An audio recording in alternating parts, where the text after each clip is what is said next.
Good evening, brothers and sisters. Thank you for joining us here today to pay respects to John J Semenoff and to support his family.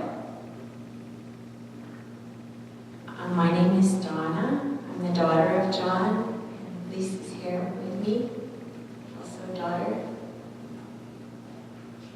I will be guiding tonight's service with assistance from others. We haven't done this before.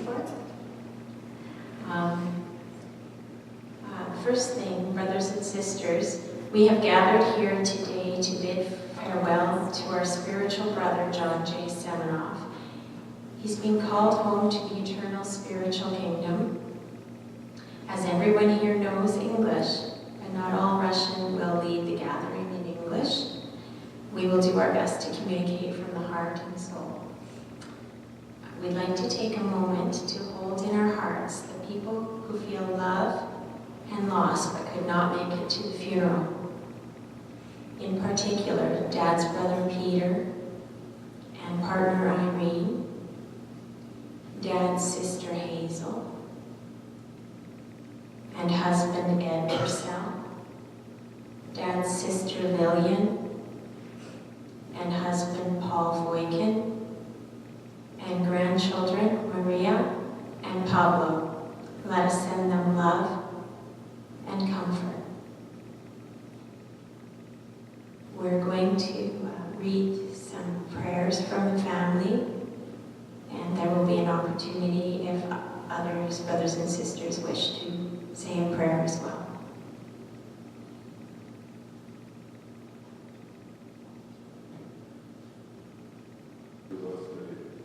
Oh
царствие Твое, да будет воля Твоя, яко на небе, так и на земле.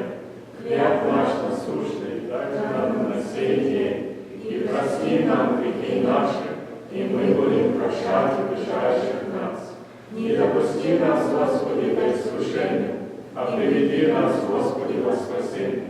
Яко есть Твоя сила и воля, Богу нашему славу. Отче всех, мы на Тебя, Господи, уповаем, Ты даешь нам пищу во благое время, отвержаешь щедрую руку свою, исполняешь всякую душевную благоволение. Помяни, Господи, всех отшедших в вечную жизнь, а нас сохрани, Господи, во всем благополучном. На сей месте поклоняемся Отцу и Сыну Святому Духу. Христос воскрес! Воистину Христос воскрес! Вечная память покойнику Царствия Небесного.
Maybe we should say the Lord's Prayer in English as well?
Life is for loving.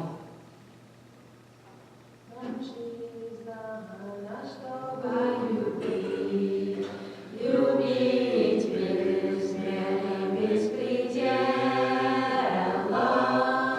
и всем страдальцам посвятить свой разум, кровь свою и тело, и всем страдальцам посвятить.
любовью, а правда в том, чтобы любить. Любить без меры, без предела, и всем страдальцам посвятить свой разум, кровь свою и и всем страдальцам посвятить свой разум, кровь свою и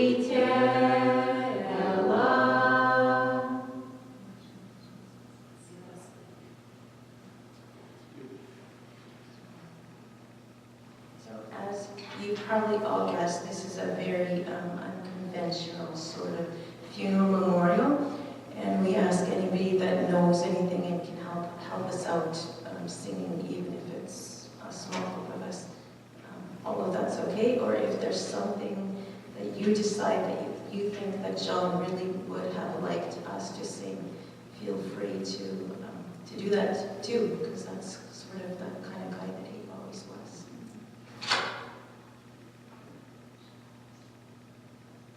If anybody doesn't understand something, please feel free to ask.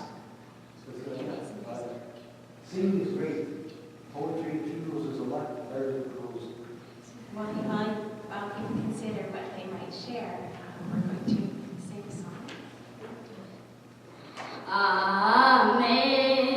Amazing grace, how sweet the sound that saved a soul like me.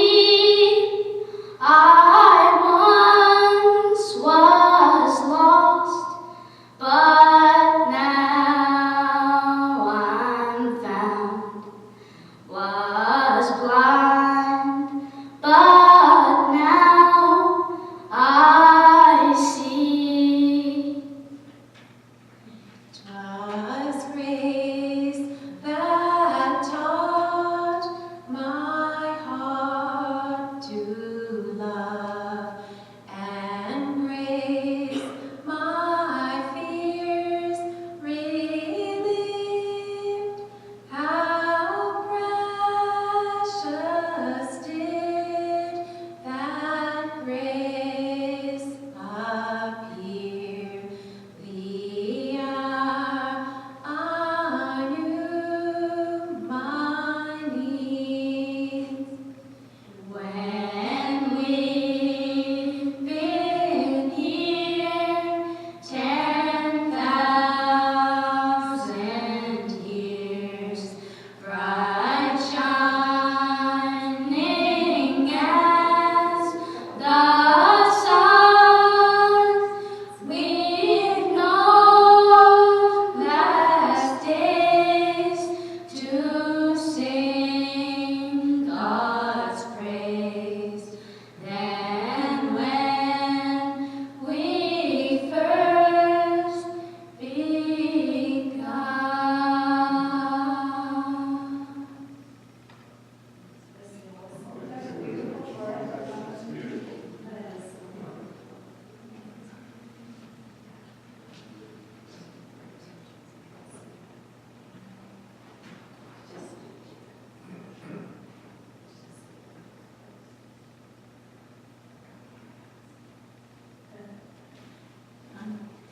So there are 3 of us children in the family.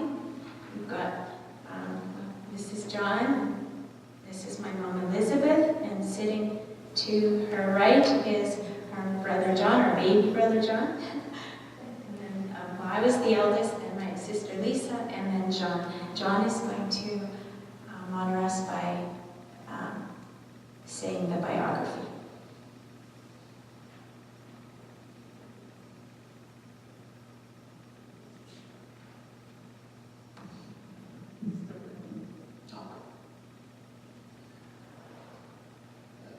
John J Semenoff, Ivan Ivanovich Semenoff, was born in Lemberg, Alberta, on March 19, 1936, to John J.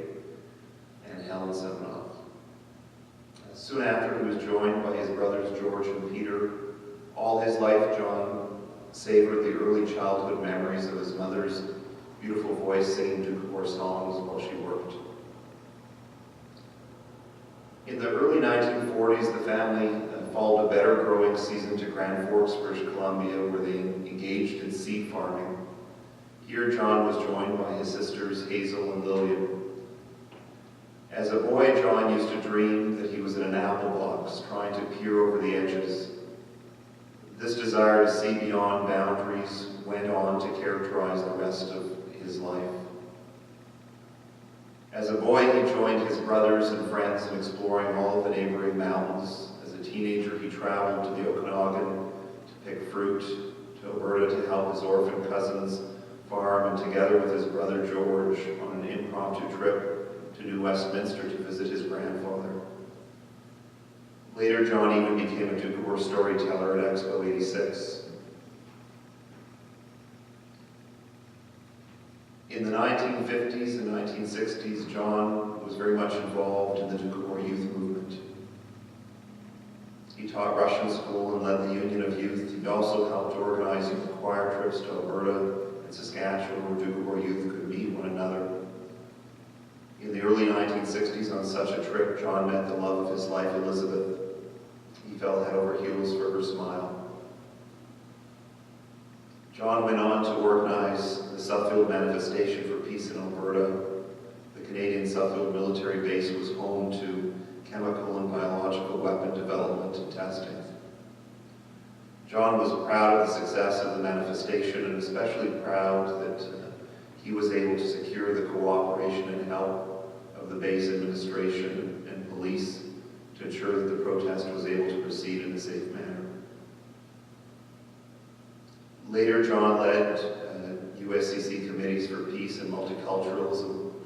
As John proudly proclaimed, he was DDSC, determinedly dedicated to social change.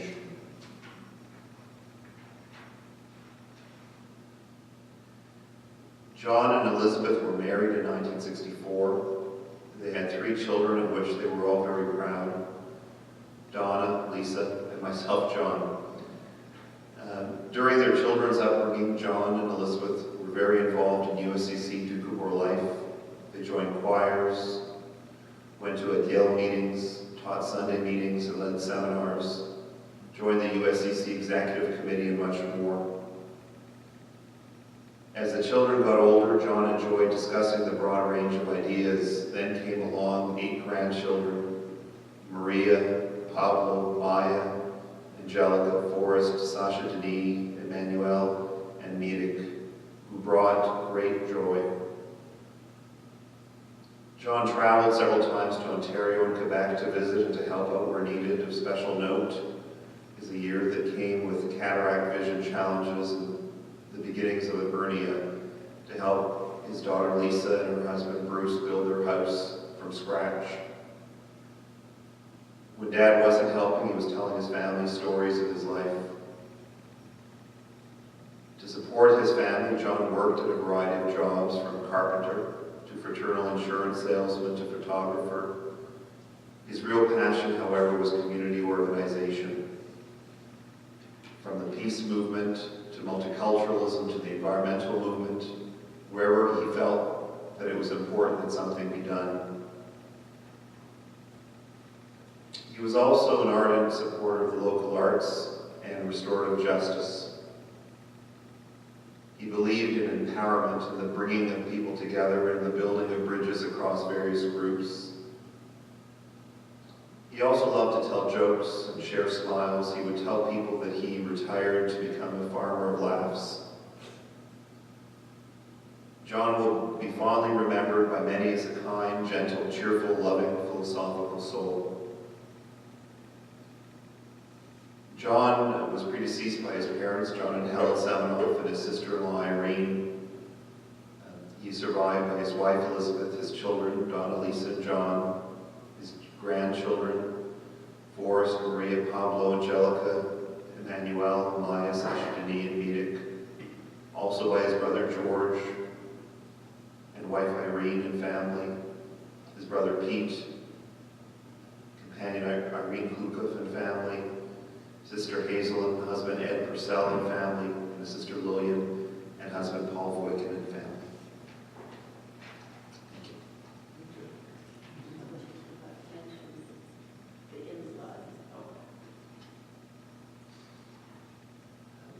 Some of his immediate family, in terms of his sisters and his brother, weren't able to make it, but they did want to send the regards, and I think it's important to kind of read them as they also tell a little bit in terms of their being together. This is from Paul and Lil Voikin, Ed and Hazel Purcell, and Peter Semenoff and Irene Blukov. Although we are not physically with you, please know you are in our hearts and our thoughts. In reminiscing about Brother John, things that came to mind include growing up in a large, happy family, gardening together, and going swimming in the river. Lil's first memory of her older, by 19 years, brother is him coming home from working out of town and her hiding her mother's skirts from him. Being the oldest sibling, John had the most knowledge of carpentry, and together the brothers renovated the family home. Our mother was especially proud of her kitchen cupboards, designed and built by her 3 sons, with John in charge of the project. John's response to his 2 younger sisters pestering about his girlfriend's name, he claimed it was Petunia. Many large family dinners, and John, as the family photographer, wanting to get the photos just right. When Paul wanted to phone Lil to ask her out on the first date, and he chose the wrong John Semenoff in the phone book. There are many, or were many. Her brother was very protective and wanted to know why he was calling and who he was, who his parents were, etc., before he gave him the correct phone number for his younger sister. Peter and his family visiting John and his family in Penticton and enjoying the Peach Festival together. John's thirst for knowledge, avid reading, and his desire to share what he had learned. We remember him adopting the internet for information and communication long before it was commonly used. John's pride in his family. John, вечной память, Царствие Небесное. We will gather to honor and remember John here on Saturday at the same time as his service at home, sending our love. Paul and Lil Voikin, Ed and Hazel Purcell, Peter Semenoff, and Irene Blukov. Spasibo.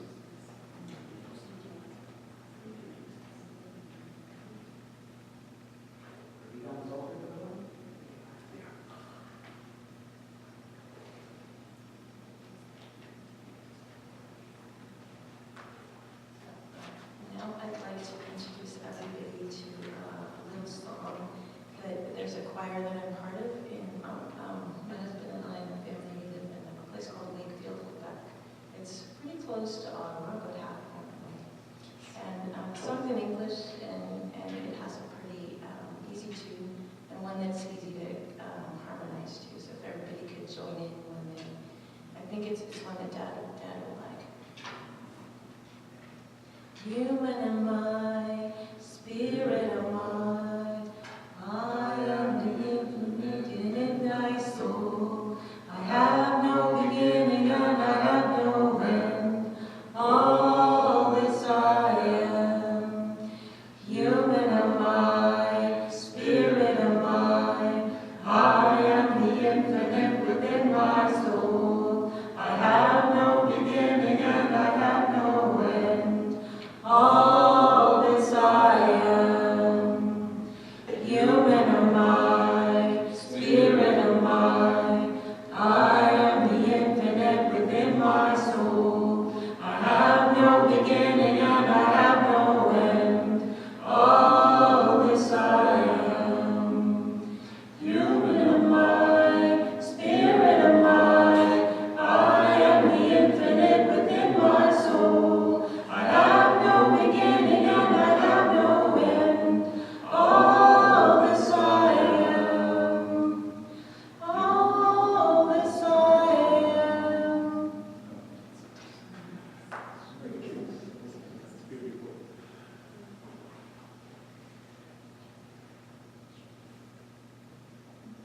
JJ, could you come and speak with us now? Can we sing another song, Chris? Not after my part. So the first song that was sung by the family, I have to translate as I talk in one language and think in another language. It represented John's belief very well. I'm trying to think of the name of the song in English. Please help me.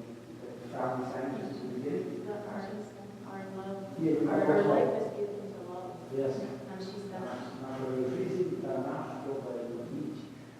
Life was given to love, and the refrain of the whole truth is to love unconditionally. And fortunate is the person who speaks from their soul, for all those that have no voice, for those that are weak, for those that are persecuted or oppressed. So it's a song calling people to show love and solidarity with those that are not as fortunate. And I think that's what John is all about. So thank you for that. And thank you, family, for sharing that song with us. The song that I'm going to suggest that we sing is a Dukovor song. It's Bruce Szymanski. Some people at Dukovor funerals, they read a song by translation of it in English, the Garden of Gethsemane.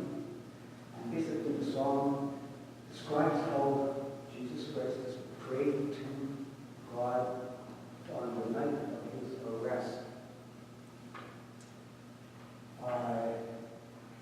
And he's lamenting the fact that he has to drink from that cup and face his death. And then he says, thy will be done. And so the song explains how difficult that night was, about tears hitting that hot sand. The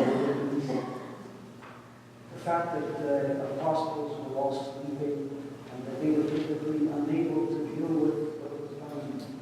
And so it's an encouragement for all of us to pray and in prayer to find strength. And so traditionally at the funerals we sing 3 songs. One on the God, the second one in honor of Jesus Christ, and the third one of the Holy Spirit. And then there are all the hymns that are sung.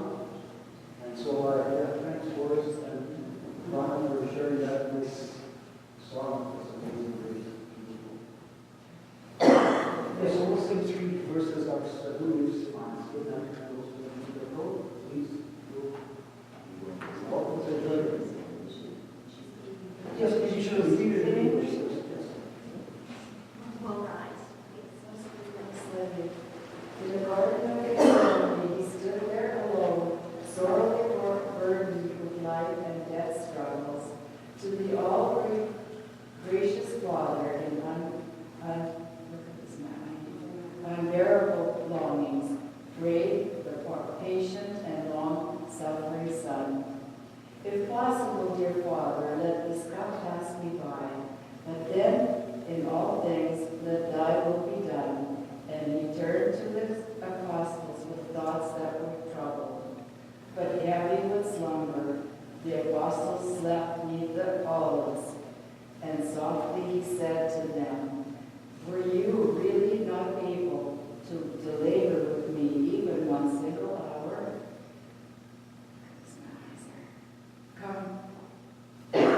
Commence ye to pray, for your bodies are and so he again should pray by himself. If thus it should be that it can't pass me by this cup, just could not be avoided, then let it be so. Be it done as you wish, my dear Father. And again, desperate fear kept encompassing him. His sweat dripped like blood upon Mother Earth as he waited in immeasurable anguish. And so once again, to the apostles he went.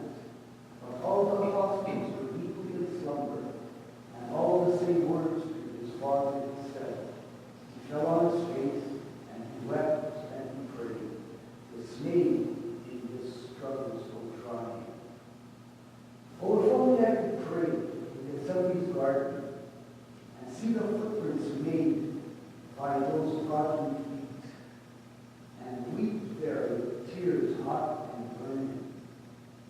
If I could but kneel down upon that cool sand and there kiss the earth so divine, where ever so lonely have suffered as much, where sweat from his brow kept dripping with blood, where fate's bitter cup he awaited. Oh, if only that night, immortal, on that terrible night of redemption, to the tired, weary breast of the martyr, would have given but one word of compassion, but all remained calm to the dark of the night. The apostles slept on in their sleep so oppressive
we speak at funerals, we begin by, in Russian, passing on condolences, so I'll just do that. Дорогая семья, семья мира.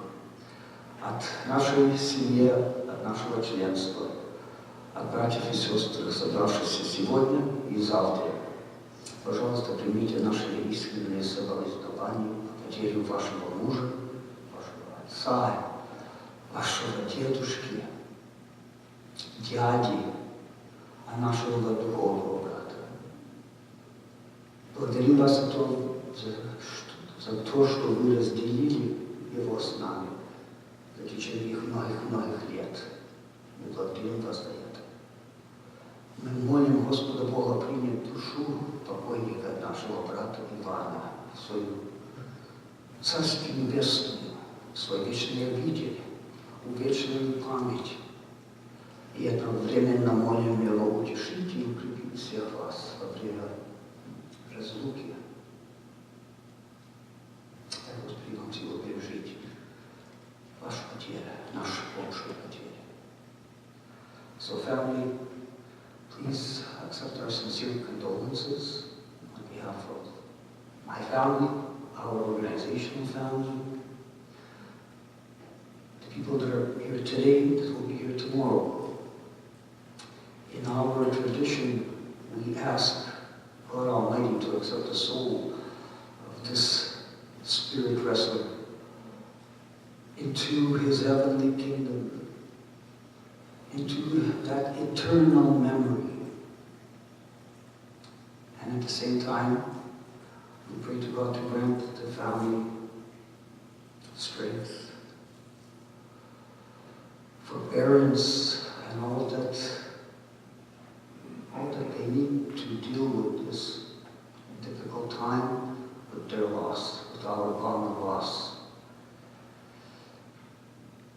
In our Dukkha prayers, there are references, just like every tradition has its understanding of the afterlife, of this mystery we call death.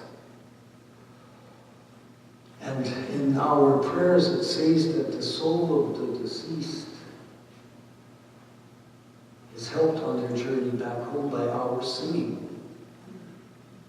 It provides additional lift for the soul to make its way back home. It says further that the soul is met by two angels. And on their wings, these angels bear the soul to God Almighty. And so that's our understanding of this man's journey after his earthly pilgrimage is over. That prayer that was read by Peter, I believe, and myself, it's a prayer that Dukkhavers read when they are embarking on a project or on a journey, invoking God's help, protection. And John is on his journey now. Yes, his body will go back to the earth. To lose earthly remains. In Russian, the word is prach. It's an interesting word, prach. The earthly remains. And dusha is the soul. So I know that all of us here knew this man that we are saying goodbye to. Some of us have spent more time with him than others. But I know one thing for sure. Nobody here, nobody that knew this man ever had a short conversation with him.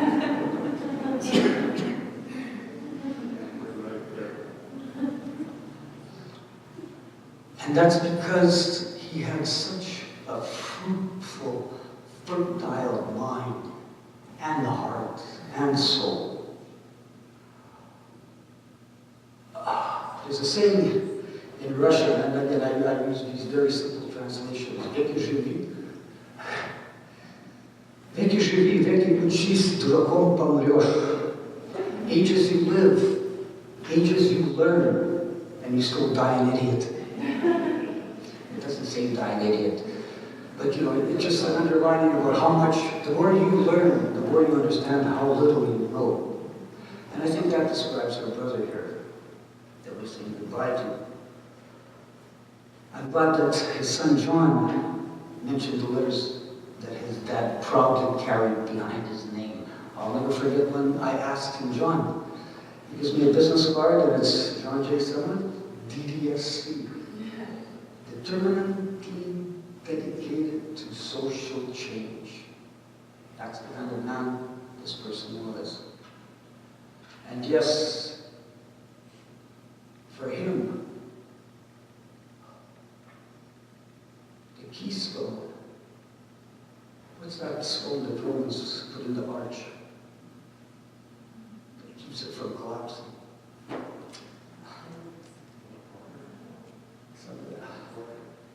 I just don't know. It's Dr. Rosetta Stone, that's something else. Anyways, is it? Anyways, he thought that one of the ways to make this world better, and as we noted, his dedication and devotion, all the work for peace, was to build bridges, not to isolate oneself, not to run and hide, not to bring everything down to the lowest common denominator, but to be proud from whence we came and to walk gently on this good earth, because he was also dedicated to protecting our common home. Yes.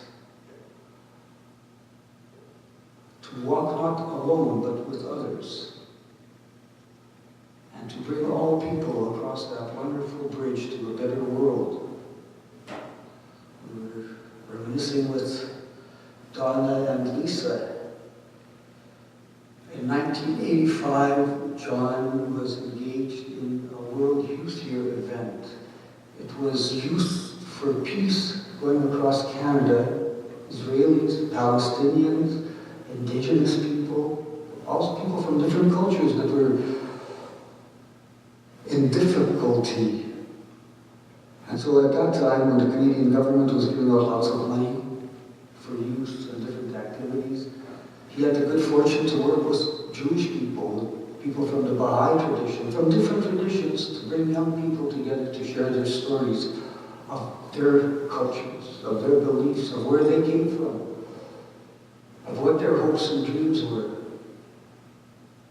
It was important to him to give an opportunity for these people whose parents fought against each other to get to know each other a little bit, to be friends. And again, it's been a long time since I've seen Lisa and her family. We used to work back east in the 80s. But in the last little while, I have had a chance to get to know Donna and her son Forrest a little bit. They sing in our community choir. And both of them, and their mom and Baba, and other members of the Semenoff family, participate frequently every year when circumstances allow. But every year this event takes place, an event that Brother John started. The annual Mother's Day Walk for Peace in the Suez. Building bridges was not just a metaphor for John. He thought it was important for people from the Kootenai boundary, and not only Doukhobor people, anybody who wished to get on the bus, travel to the Suez, and walk from Hayes Point to the border, and to meet with American brothers and sisters that were walking from Oroville. And yes, so we would, and this has been going for over 35 years. And so nowadays, when we go up to that border, I'm not sure how many of you have been up at the border, when they put them together now. So now on every Mother's Day, if you're there, you will see quite a few people right on that green lawn in between the two buildings, housing the customs and immigration folks on both sides. And so every year, we come to that piece of our land and meet with our American brothers and sisters right in between the two customs buildings. We don't ask them for permission, we just advise them that we are coming. And we go ahead and have a program of a couple of hours there. And we have a captive audience. All the people lined up to go through customs. They listen to what is said, what is sung, they watch the dancing, and it's quite an interesting event. You have elderly Dukamore women in their shawls dancing with indigenous people. They sing their psalmi and they listen to the spoken word. And so that's the kind of seed that this man planted, nourished, brought to fruition. It's important for those of us here that think sometimes we individually can't do enough. Next week, before I leave there, Donna and Forrest also sang at that gathering to the applause of not only the people that were there for peace, but the people that were there in Kevlar as well. It's interesting. Growing up, I remember the Semenoff family, they were a little bit younger. Now the people working at the customs office in Asuyas, I'm not going to say their last name because I don't want to incriminate anybody or anything, but these are good Italian guys that we grew up with. And they were always troublemakers in school. And now we say to them, hi, how's it going, folks, every Mother's Day when we walk past them for our peace rally as they sweat in their Kevlar hanging onto their Glocks. Probably wishing they were with us instead of where they were. And so yes, incidentally, thanks to John's efforts, we were also able to make good relations with the indigenous people that now look after his point, their point. Building bridges was important to this man. I can't stress how dedicated he was to his heritage.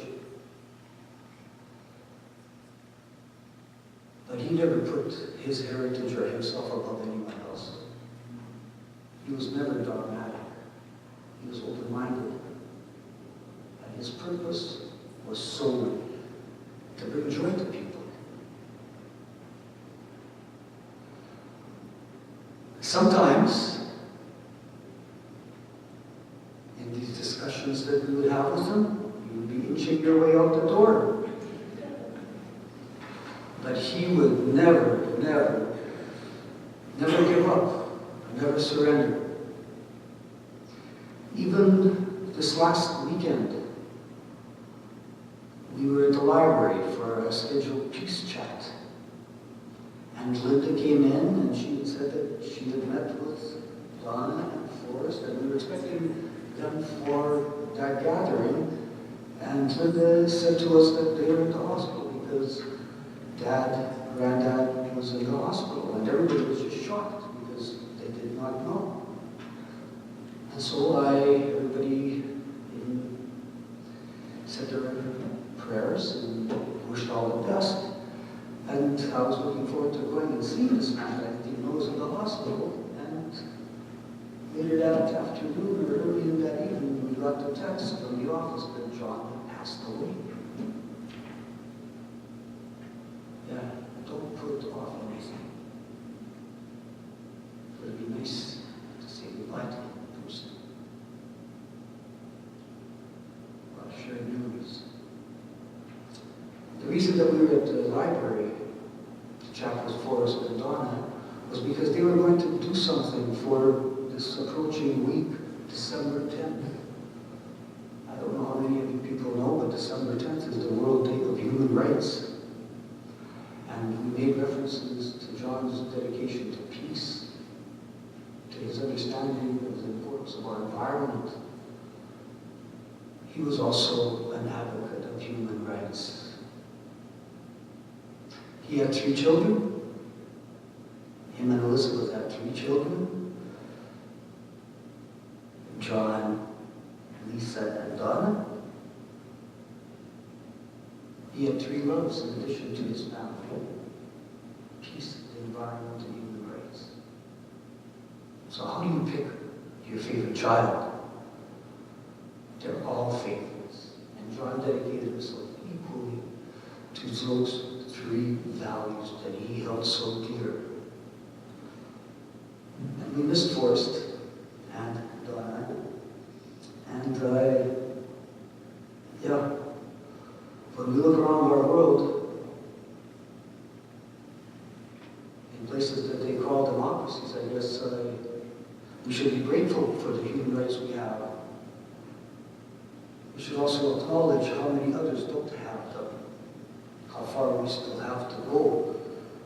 I think it was Martin Luther King that said that the arc of the moral universe is long but bends to justice.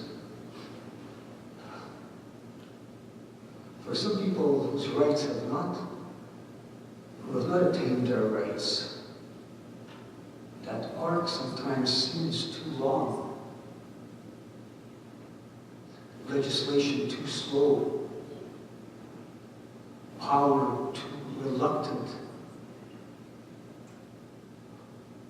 That never deterred this man from saying goodbye to him. He understood that if he, and by extension, each of us, did everything we could and use our opportunity to make right those wrongs, then that arc wouldn't be so long. He dedicated his life to such an arc. And I know that his children carried that dedication also. And I know his grandchildren do too. So thanks, folks, for sharing your husband, your dad, and your granddad with us. The best tribute that we can pay to him is to keep walking for peace. Keep raising our voices for justice,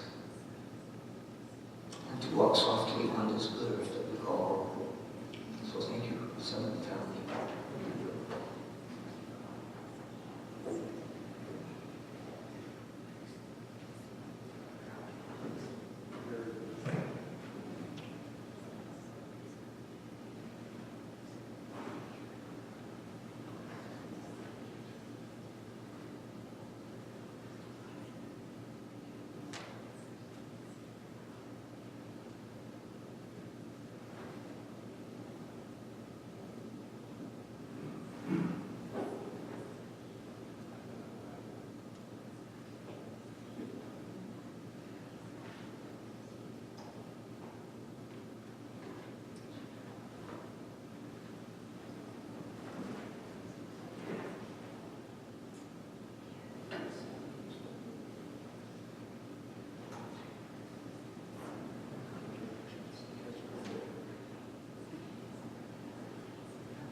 So now we'd like to sing Speak Out of the World, but I don't know, Ginger, can you start it?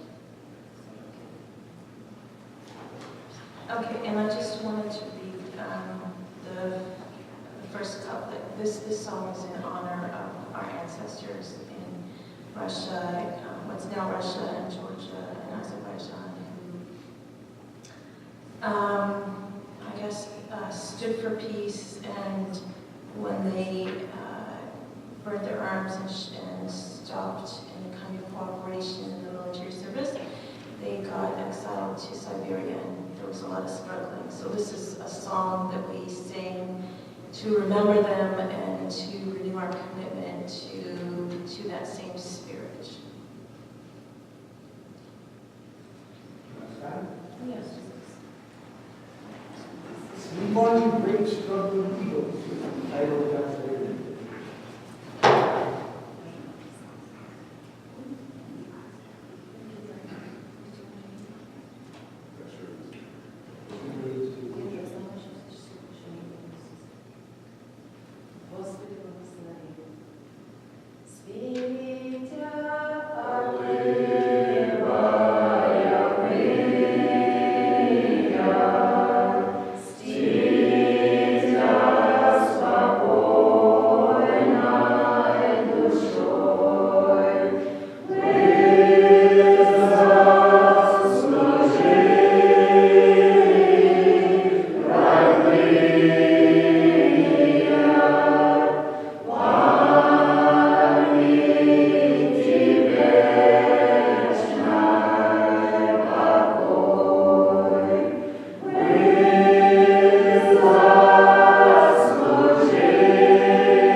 JJ, I wanted to say, I remember as a child and youth, Dad would tell us he had conversations with you and he enjoyed them.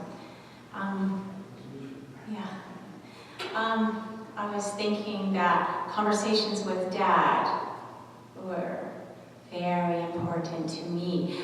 I found I enjoyed them, they were stimulating, and I felt I grew from them and formed from them. He didn't tell me what to believe or tell us what to believe, and he thrived on our questions. And it was neat because sometimes he grew and changed, and other times we grew and changed. So there was this mutual sharing, and it was a great pleasure. With people, we found it was interesting going places with Dad. He did have a habit, and he self-described it as he would wrap his tongue around someone and pull them in conversation. And he saw opportunity in connecting with many people. We'd see him talking with young people, and they'd be smiling, and people of all ages. Dad, I think, saw an opportunity for empowerment of humanity in conversation. And I wanted to share some things that he felt really good about in terms of empowerment and maybe behind the scenes, things he felt happy to have contributed or supported somehow with empowerment of some things that happened that he was happy to share with us. The first one I'll say, and I'll try as best I remember these stories, he told us that Pierre Elliott Trudeau, okay, first of all, there were challenges with Quebec and between Quebec and the rest of Canada and the language issue and cultural issues. And Quebec wanted to preserve their culture, their language. And I think Canada was struggling with this issue, what to do.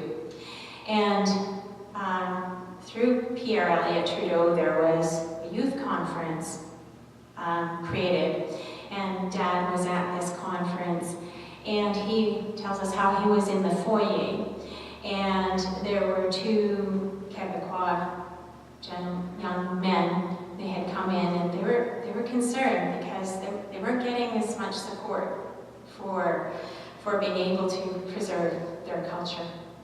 And Dad said to them, well, he says, I can't say exactly how he said it, but basically the message is we can come together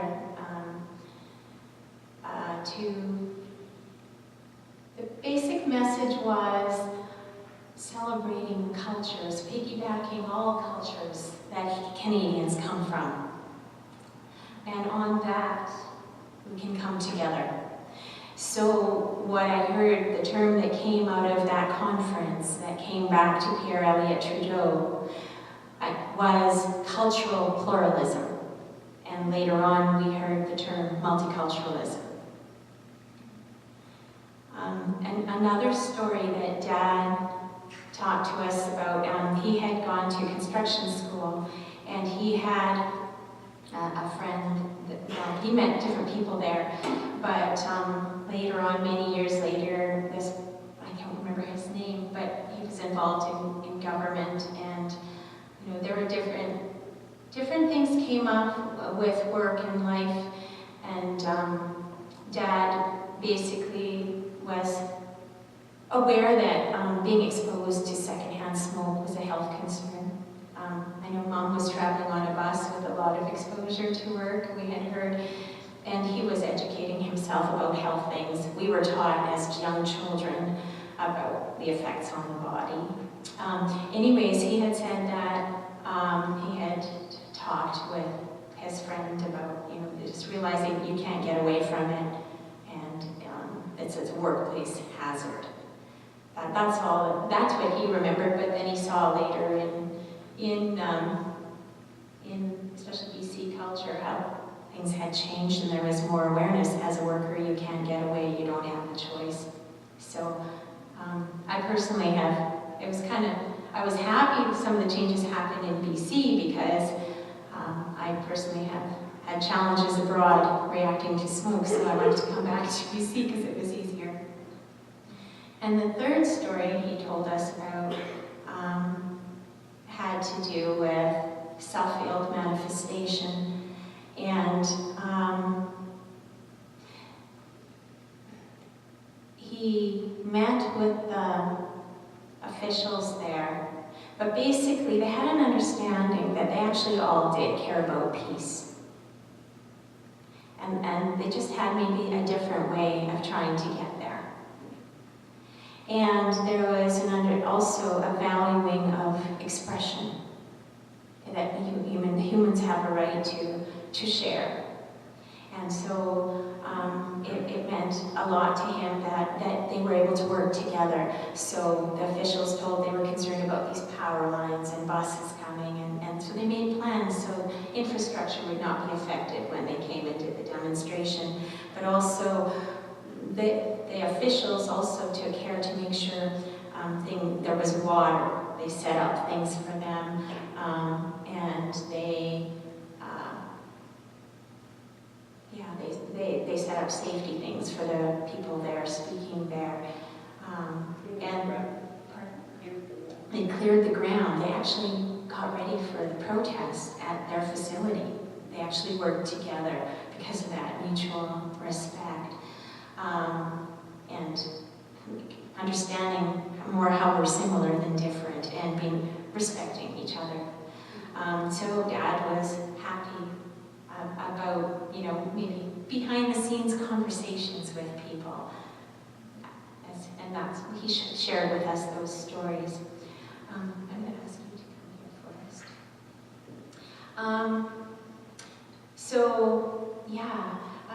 I think we have caught the bug a bit. In our family, sometimes we get carried away with community things. Dad was even saying that to me recently within the last few weeks, that you got to focus on family and balance family and community. But one song that Dad, I saw on his face pleasure when I shared this song with him. They'll know we are Christians by our love. But Dad's also very inclusive, right? And I was like, okay, and how, I guess in the explorations that we've done in more recent years, we've realized that some of the greatest joys are love. Maybe that's what the greatest joy on the planet. And contribution, I can't imagine a greater feeling or experience than being able to help more people on the planet, like a large amount. I can't imagine any greater joy than that. So we were talking with Mom, and we thought to be more inclusive, yes, and they'll know we're Christians by our love. Jesus taught love. But also, they'll know we are humans by our love.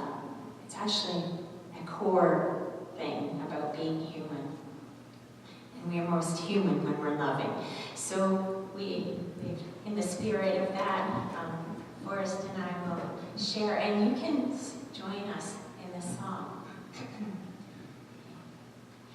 We are one in the Spirit, we are one in the Lord, we are one in the Spirit, we are one in the Lord, and we pray that our unity will one day be restored, and they'll know we are humans by our love,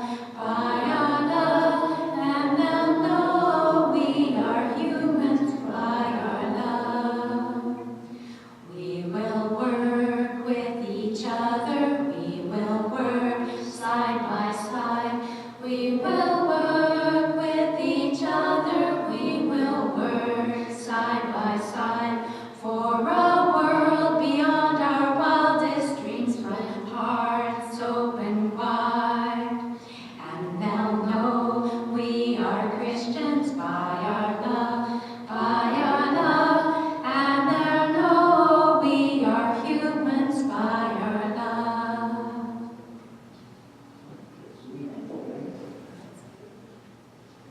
I don't know if everybody knows this, but when Ron was speaking about the dad's activities here, I'm not sure how many of you know that John played an instrumental role in keeping uranium mining out of British Columbia. John was also probably, together with another person, that brought information about the dangers of radon gas in our valleys and disturbing the earth. And I have to say, one other thing that John was good. We heard about how good he was with people and the values and causes he believed in. I've never seen anybody pacify an angry dog the way that this man did. In our war history, we had, I think the Irish called their difficulties the time of trouble, so I'll use that kind of expression. And so I grew up with guard dogs. And these guard dogs didn't want to like me because I had to mow the lawn, and do the chores, and make noise, and they were not happy. And I remember one time my mom she thought I was lazy. I didn't want to feed the dog. I tried to say to her, the dog doesn't like me, Mom. So, you push the bowl in, the dog, so it was a shepherd cross, he looks at the bowl, looks at me, and right away wanted to lift the chain. But yeah, I thought that's maybe that strong. Anyways, I saw this man come up to that dog, and that dog was a barn dog, vicious. And he looked at the dog, and he channeled the way John could channel, and that dog just chilled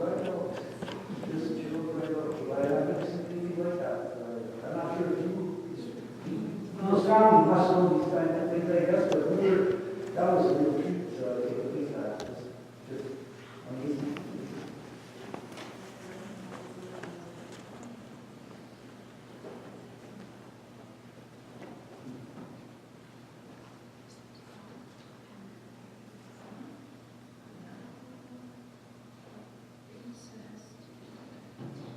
So this is a song that was written in the prairies about Ducours and their history. Ron Kalmakoff and Sandra Cuervo from 1985. So this is an English song. We are the people who left home one day.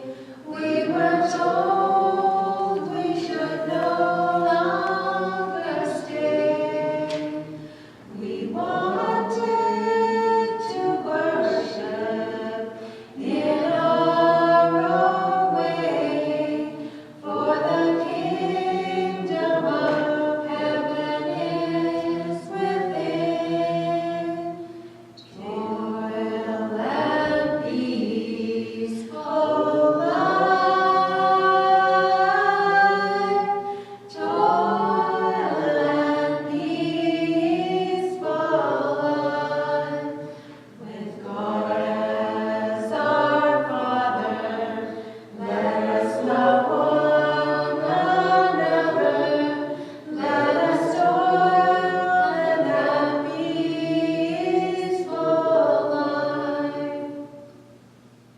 Taking another life never seemed right, so we laid down our arms, watched them burn in the night, making our way of life to live and let live. We were punished for what we believed.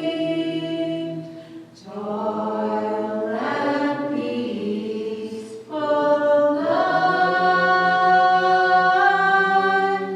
toil and peaceful life, with God as our Father, let us love one another, let us toil and have peaceful life.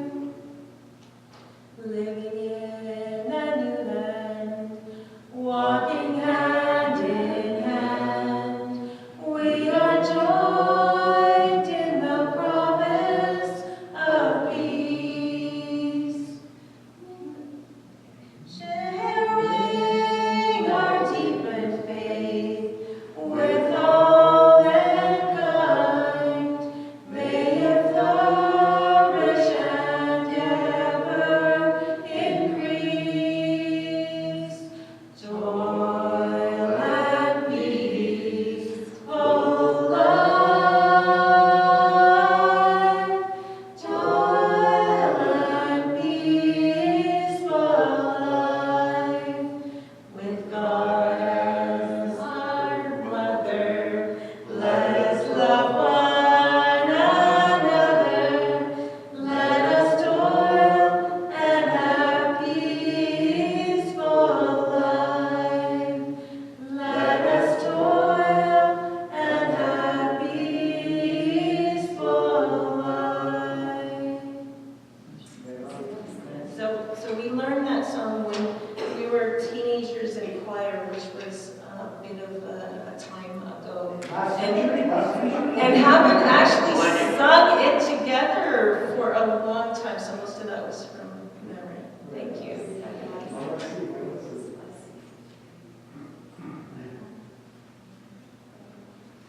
We'd like to ask Dad's cousin Alec to speak.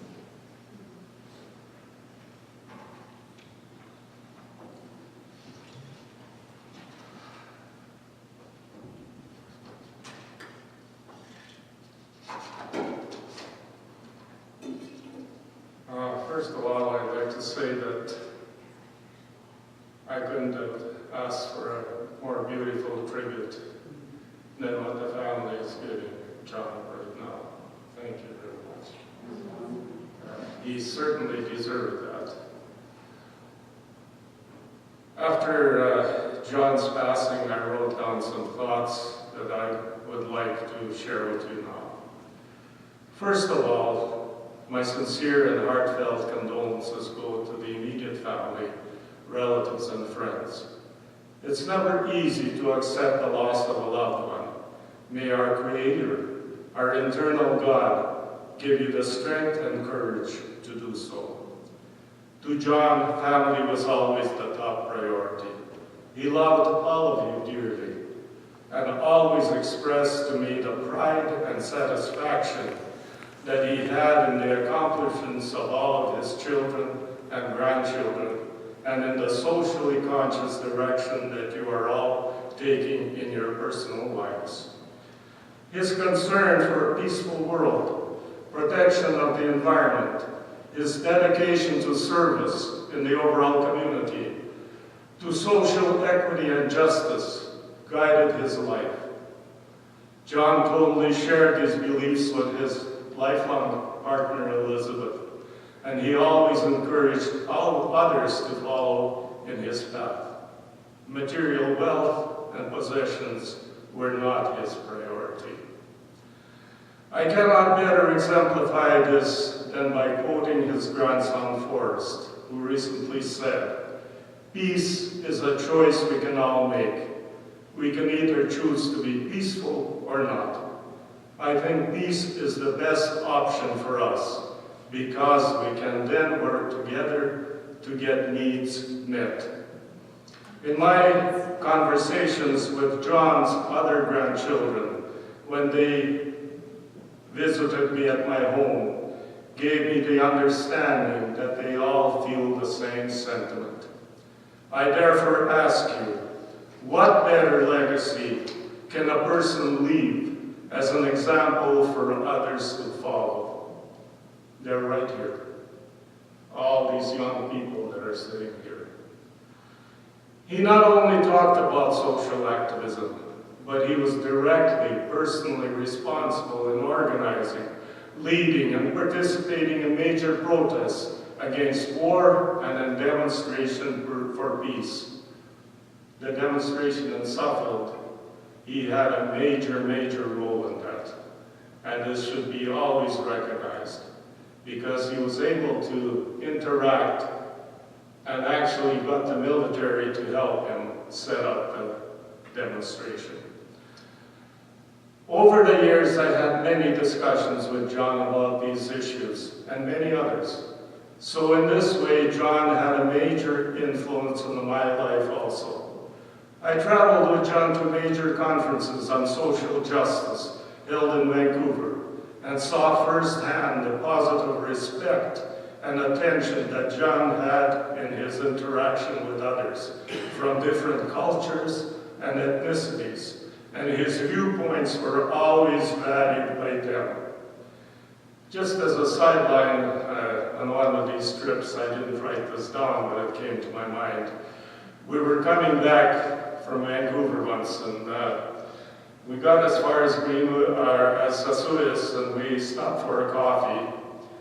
And the conversation was so deep that we forgot to fill up with gas.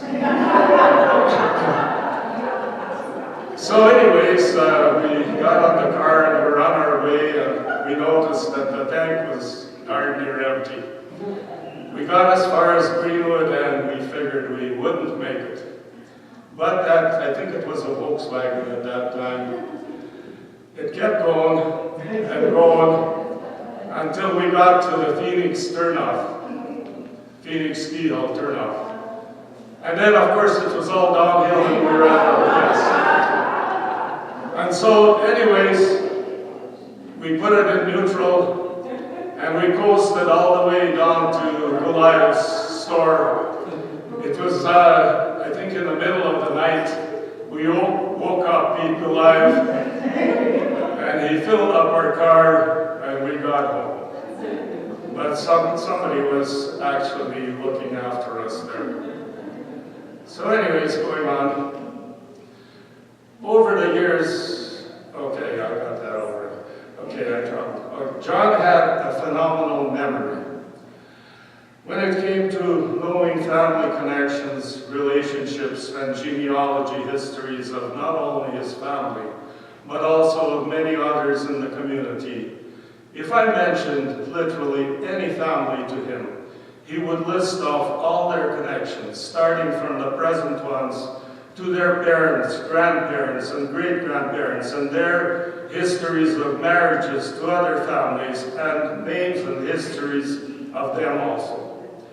He amazed me with this knowledge, and I often told him that he should write these facts down, as I did not know of anyone else who had this incredible ability to store that much information in his head. But this ability was tied to his interest in others, and by knowing these facts, he was more able to empathize and be more compassionate towards them. He expressed his compassionate nature to me in other ways, mainly by keeping in touch, especially when I was going through some very difficult times in my personal life. Many times when I was at my lowest point and weakest moment, the phone would ring. I swear he had psychic powers to know just when to call. I would answer the phone and he would start with some funny story or pun that he had just invented, and then it would lead to some serious conversation about other issues that would last at times for hours and would totally take my mind away from my personal problems for that time. In this way, he helped me to reorganize my life and to concentrate more on other interests and relationships. This compassionate help that I received from John and others prompted me to write a poem titled "Compassion, a Healing Power." I would now like to read this poem and dedicate it to John's memory. Compassion, a healing power. Sometimes when asked, "How do you feel?" although I may be sad or ill, I do not hurry to complain, since doing that won't ease the pain. And so I say, I'm feeling fine, and to try my best to show no sign that deep inside I hurt each day. I smile instead and go my way. But knowing that someone does care enough to ask me how I fare, this lifts my hopes and spirits high. It gives me wings to soar and fly, away from gloom and hurt and fear, to reconnect with friends so dear. So now when asked, how do you feel? My answer, fine, is true and real. I will miss John, but I will always remember his friendship and his influence on my life.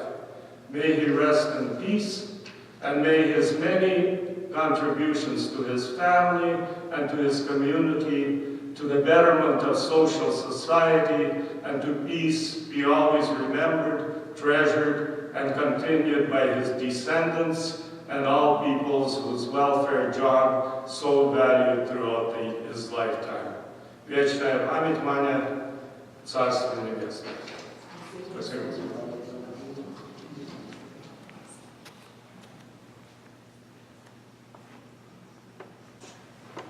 Should be noted that the brother Albert just lost his brother Paul within the last month too.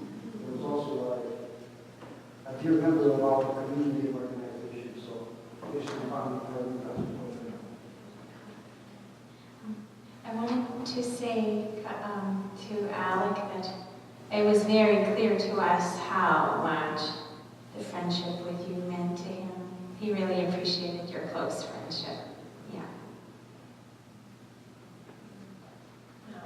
A stick that's been on Mom's mind the last little bit, so I wanted us to do it, although it's not usually a funeral one, but it's a one that we sing quite a bit in English. In this world, There are abound many wonderful teachings, how we've maybe conquered and evil subdued, but many and many have passed generations, yet people cannot seem to live without hate. Now, I could try starting it unless somebody would. Yes, Amen.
of desire and doubt, letting go of things left undone, stepping out of shadow into light, radiant light. The soul follows the presence that calls it and goes home, offering a prayer to the source from which it came. Divine Source, please help others forgive me for the harm I may have done, and please help me forgive myself. Surround me with love and grace. Help me rest in oneness with you and all beings, now and always. First of all, we would like to offer our sincere condolences to the family from our family. What I've written down there, much of it has already been said, but anyway, I wrote it down, so I'm going to say it. My name is Peter Rolkiff from the Slocan Valley. I have known John for many years. First time I met John was probably in 1957 or 58. John was a member of the USCC Union of Youth Committee, Executive Committee, that was visiting the Slocan Valley, local number 20. John visited our home in Appledale a number of times. He dated my sister a few times, so that's why he visited our home.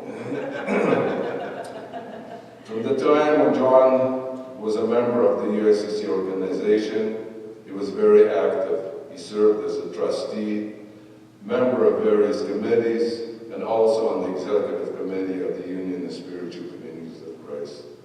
But John's passion was the peace movement. John's heart was a Doukhobor heart, to end wars, no killing, and to live in peace. In 1964, John spearheaded, along with the USCC Union of Youth, and organized the Sawfield Manifestation for Peace in Alberta. Sawfield was an experimental station for chemical, biological, and radiological weapons. Doukhobors, Quakers, Mennonites, and various pacifist groups from Canada and the U.S. participated. Later that year, on November 8, 1964, 3 days prior to Remembrance Day, John and his wife Elizabeth, along with 2 other people, traveled to Orcadia, Saskatchewan, a radar base, to deliver a message for peace. John was a man ahead of his time. I still recall in the 70s when the USCC annual convention that was held in Brilliant, John presented 3 resolutions. 1, we need to start to protect our environment. At this time, as it was mentioned, uranium mining was proposed in the China Creek area between Castlegar and Janelle. The local people, it was a very, this area is very high in uranium, and the local people, and some of us participated with them, were able to stop the uncovering of that uranium. It was the first time I've ever seen in person, but I've seen it on TV, that there was 2 ladies that actually went and lied in front of a Caterpillar as it was working on the road. And it was, the construction of the road was stopped, and within a month's time, that place was abandoned and is still abandoned to this day. So that area is very high in uranium, and as you probably all know, that it's very also high in radon gas, where a lot of people in Castlegar in that area are aware of. The second resolution John made was to start our own schools, all in Russian. As the French did in Syria, money from the government was given for that school, and John had made connections on how to do it, but the people at the convention sort of laughed at him. In figured that John was way out of whack. But I do believe that perhaps that could have been successful. And what John was talking about, Russian school, that was a total immersion, all classes to be taught in Russian. I'm sure Elizabeth was aware of that time because she was in the school teacher, plus I believe she was the representative for the teachers at BC. Is that correct, Elizabeth? Anyway, that didn't go. And the third resolution that John presented, he said that the USCC should send someone to work toward peace at the UN in New York. Again, everybody actually laughed out loud. A few years later, Operation Dismantle, Jim Stark happens. And a year or so later, after that, our executive director, John J. Semenoff Jr., was sent with Operation Dismantle to the UN in New York. I believe John had some inside information. John was always involved with the peace movement. In 1980, John joined the End the Arms Race group in Vancouver. In 1982, there was a Walk for Peace rally in Vancouver with USCC participation. I still remember the peace walk was in April, I believe it was April 28th, but the USCC annual convention was here in Grand Forks in February. And that's when John had stood up at this here podium and suggested that the USCC get involved and be involved with this peace walk. And at the dinner break, as John and I were walking down the stairs to the lunch area down below, John looked at me and he says, "Peter, what do you think?" I says, "I think we should do it." And we did agree, and we did participate with that walk, and we did participate with that walk for the following 10 years, until I believe when the last peace walk was in 1992. John also had a lighter side. He loved to tell jokes. Some of the jokes were of the dry type, but he loved to laugh. He had a smile with a twinkle in his eyes that if you saw it, you would never forget it. Pardon me? Jokes. Jokes, okay. I can go on, but when John was a member of the USCC, he always was an active member. He loved his family, his wife Elizabeth, his children, and his grandchildren, and all the rest of the extended families. In the past 20 years, I only seen John occasionally, but that's the way life is. But when we did talk, it was like we just talked yesterday. He will be missed. Yes,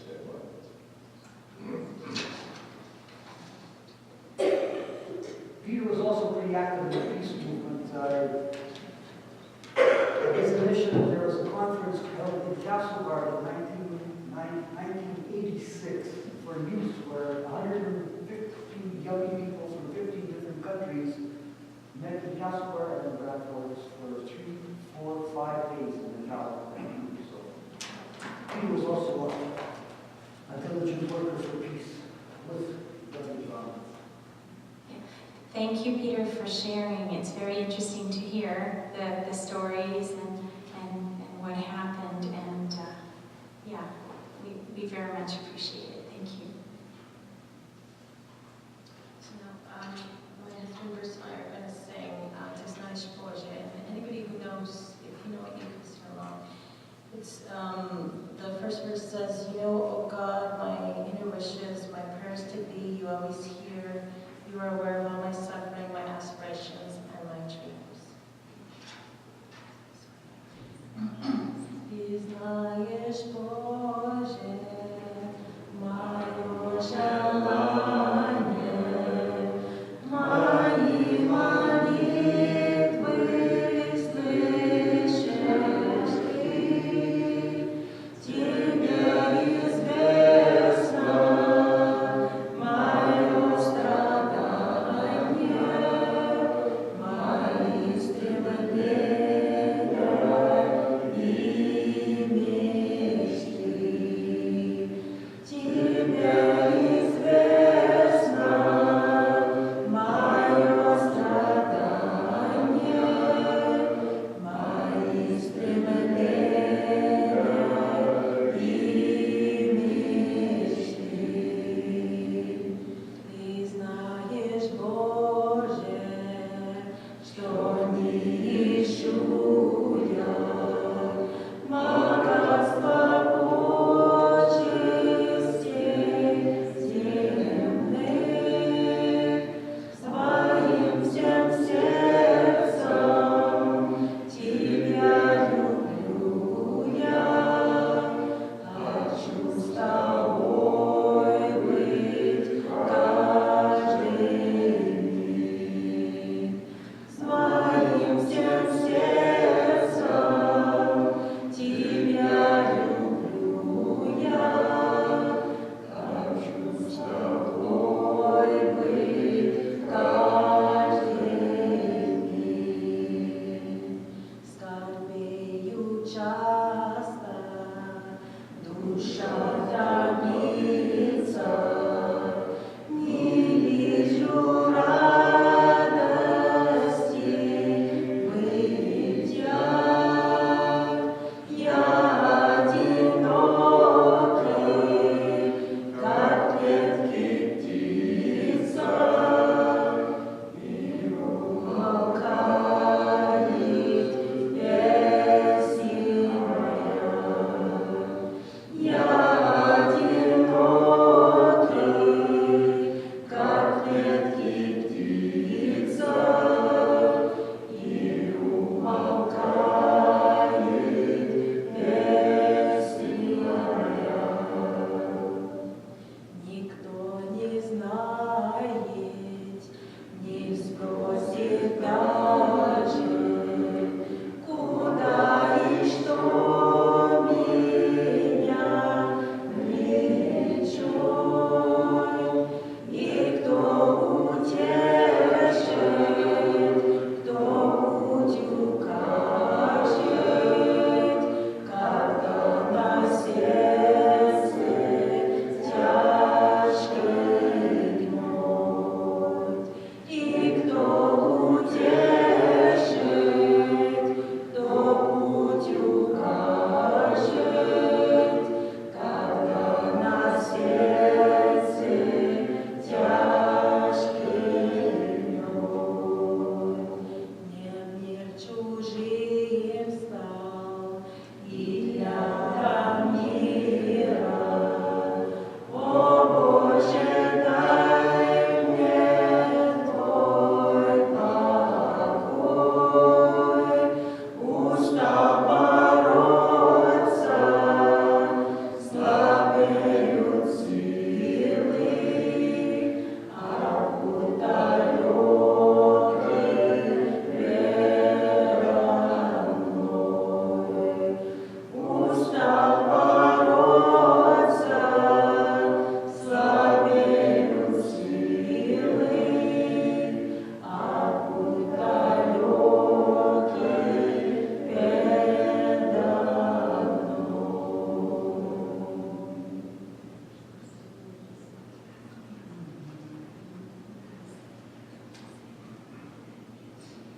Is there anything that any family members that wish to say anything more or share anything? Just want to give you a chance. Okay.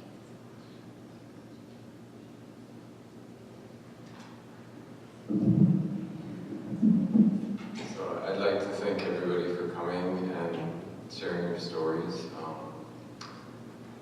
I had a rather unique experience with John. my father-in-law. I had met Lisa November '92 and learned she was from Grand Forks. And the following May, I was coming for a conference to Vancouver, and she said, well, you gotta meet my family. She wasn't coming though, so I caught a bus from Vancouver to Grand Forks, and I arrived at 3 a.m. in the morning, and there was John at the bus stop, and I remember he gave me a big hug, and he said, I hug you like you're my own.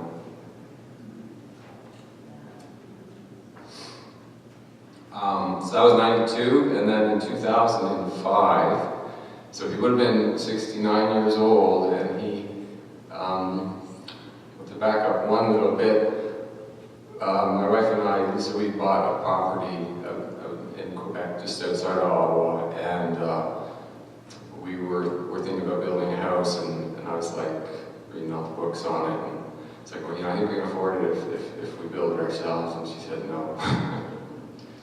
And then she got this great idea that she said, well, I'll let you build our house if my dad comes. And he agreed, and he was 69 years old, and he arrived in April, and we didn't have a proper building to live in. We were in a tent, and the first day we were moving some rocks, and the next morning he had 2 little golf-sized balls in his abdomen up here. He had a hernia, and we were wondering what to do, whether to keep going, and he was like, well, I think we can keep going. But I didn't let him lift any rocks after that. But one of the things about John that was amazing, I mean, he worked as a carpenter, he built houses, you heard some of those stories. He was smart, like he would figure out how to lift things without, I would have just picked them up and just like, got to do it the safe way. And so we used levers, we used block and tackle pulleys, we got on huge roof trusses. He got a sawhorse with little metal frames, and we needed to get something 16 feet up, and so we got some 16-foot long 2x4s, and he called it the high horse. And so we built this crazy house, and when something wasn't looking right, he made me take it apart and redo it. Just thank you, Lisa, for your wisdom and not letting me do it by myself. So, and I could not have done it by myself. Could not have done it with him, and we slept on camping mattresses. We got up at dawn, and we worked till it was too dark to see anymore. He suffered through flies and dust and no fridge and no running water, and when it would rain and it would pour rain, he'd go out and he'd have a shower, and he was fun to work with, and he just incredible person, and I'm very grateful to. And yes, and then he Angelica in the green there, she was born in February, arrived in April, and so part of the time when the family moved up to our new place in September, and she was in her little high chair, and he would feed her as she fell asleep, and then someone would make a loud bang, and she'd wake up again, and he'd feed her again until she fell asleep. So he had a very special place in all our family. The generosity of John and Elizabeth too, who kind of came for extended visits. I think we're a pretty lucky family. I'm pretty lucky to have married into this family, this community, and I wanted to just say thank you. And John, we got a lot of happy memories. JJ, I heard that story about the dog. I don't know. John liked to repeat the same stories. But it was neat to actually have a story validated by the third party. But he did stuff like that. I saw stuff like that too. I asked you, how did you get him to grow such a long beard? Well, when you don't have electricity and you don't have running water, it's kind of... That's one thing I noticed when I came back here, a whole like beard. Yeah, that's right. Anyway.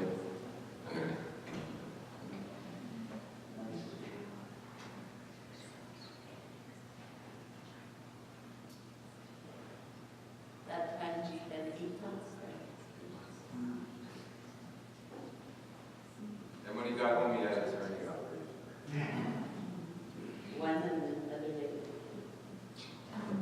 The next person we'd like to ask to speak is my dad's young, my baby sister and her son PJ, if you could speak.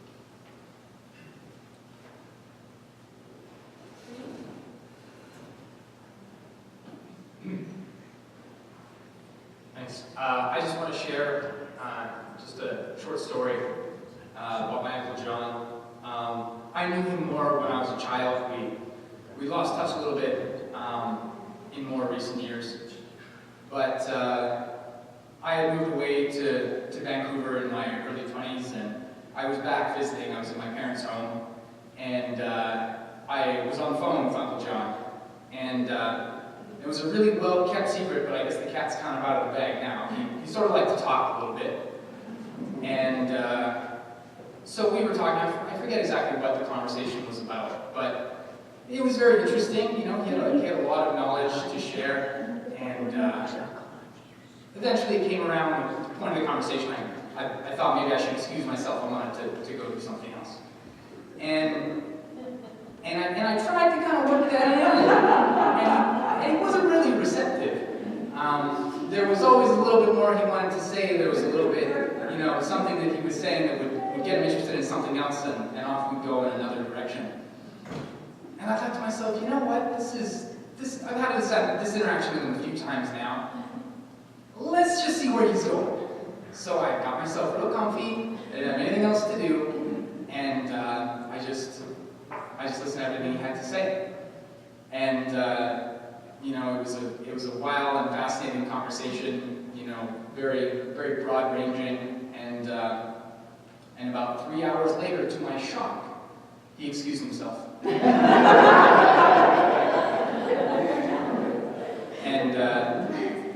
And so that's one of the main things I think about when I remember Uncle John. And I think about how generous he was with his time and with his thoughts. And I'm just very grateful to have known him.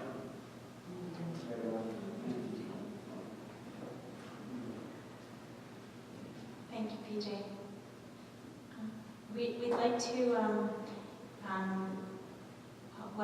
Mom and Dad are involved with the Slavonic Seniors Society, and recently they've had the pleasure of renting to the Métis Association and having connections there, more cultural connections, and they have graciously agreed to share a song with us today.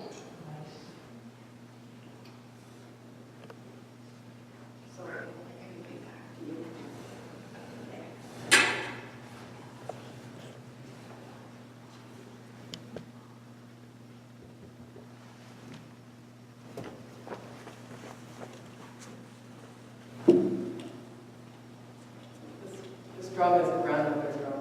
It's a community drum. We use it to share with the community. And the heartbeat of Mother Earth. This is what this drum is. It's the heartbeat of Mother Earth. And our songs are our prayers. Our prayers go up to you, the family, the friends, and the community. I've known this man, and just listening to these stories, I wish I could have known him better. The song we're going to sing is May the love you're sharing spread its wings. Sure.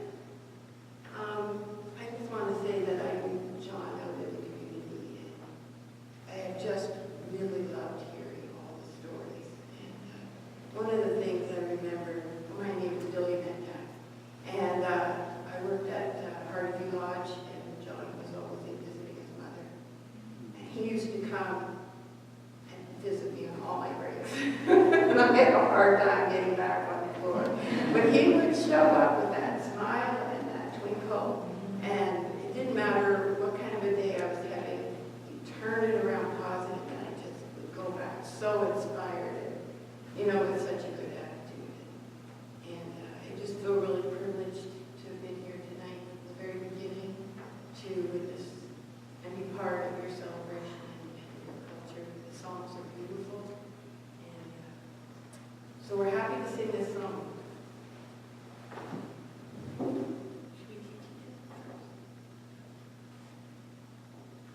it? It's easy to follow, so like we were learning to follow you, when you pick it up, you can join us.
Thank you.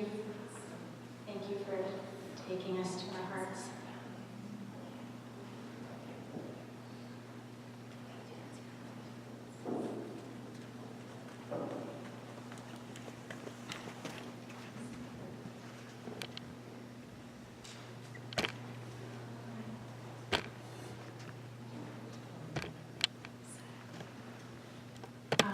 Some people are here just for today, and some people will be tomorrow, but something that's usually part of the Doukhobor custom has to do with forgiveness. To the place we're at, we're humans, we're all doing our best, but there's this kind of an interesting thing about us is we're perfectly imperfect and imperfectly perfect. We're trying to meet our needs and sometimes bump against each other and sometimes experience ouch. So we ask forgiveness if sometimes there was ouch in relations with Dad. I know he always had the best of intentions, like we all try our best. And also, may we all be forgiven. And we forgive. John is having a hard And expressing we also, anything that anybody might have inadvertently done that might have caused that discomfort, that on his behalf, and yes, kind of first and stuff, that we forgive all of that to make it an easier journey to his next spiritual life. And then the crowd responds, the congregation responds, may God forgive all of us.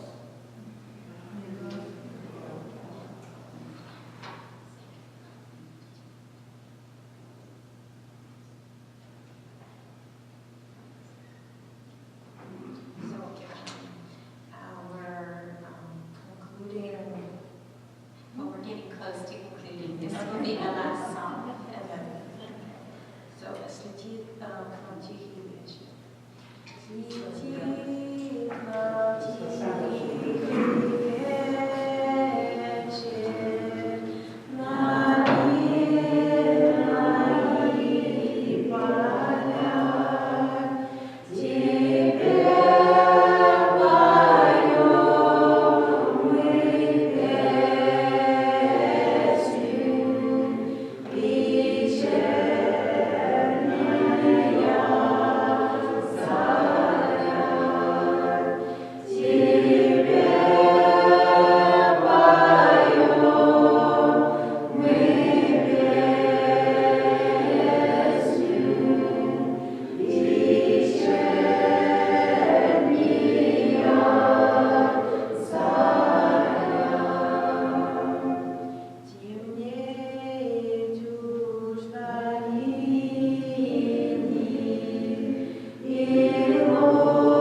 express gratitude to everyone for coming and everyone who's given messages, and especially to Uncle George and Aunt Irene who had us over for dinner after Dad departed and helped us through just realizing what was happening.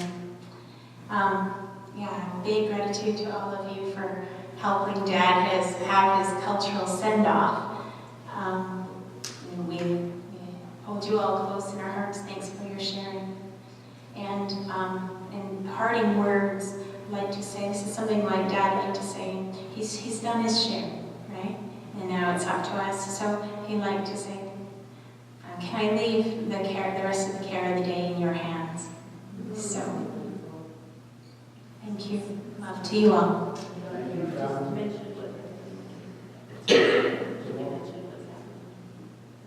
Okay. Tomorrow is, there will be more elderly singers, and there will be a service starting at 10, and then about 11:30, 11:45, we're going to have a procession that goes to the Sion Cemetery, and we'll have some singing there, and then there will be a start of laying him back to the earth there, and then everyone will be invited to join us for a lunch together.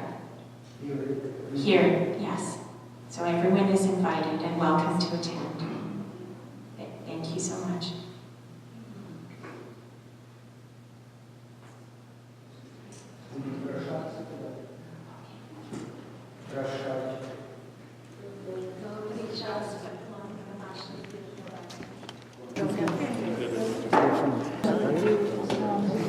Mary was pretty actively, she Peterson's boy.